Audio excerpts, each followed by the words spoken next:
এখন তো কথাই বলি না, আমরা শুধু ইমোজি পাঠাই। কোনো সন্দেহ নেই যে গত কয়েক দশক ধরে ডিজিটাল মিডিয়া আর যোগাযোগ ব্যবস্থায় চলছে ইমোজির আধিপত্য।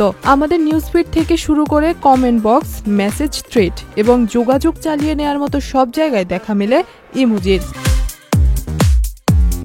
কিন্তু এর অতি ব্যবহার আমাদের সামনে নতুন প্রশ্ন হাজির করছে, আর সেটা হলো ইমোজি ব্যবহারের মাধ্যমে ধীরে ধীরে আমাদের আবেগ অনুভূতি প্রকাশের পথ বদলে যাচ্ছে কিনা। আবার আমরা কি এমন একটি জগতের দিকে যাচ্ছি যেখানে শব্দ ইমোজি দিয়ে প্রতিস্থাপিত হয়ে যাচ্ছে?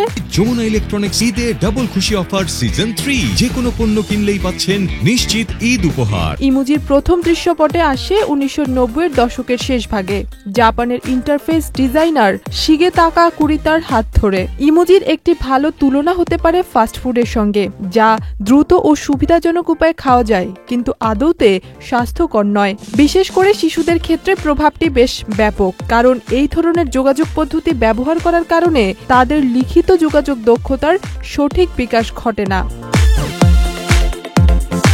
একটি বিশ্বের কথা চিন্তা করুন, যেখানে মানুষের জটিল সব আবেগকে প্রকাশ করার জন্য ব্যবহার করা হচ্ছে কয়েকটি মাত্র ছবি।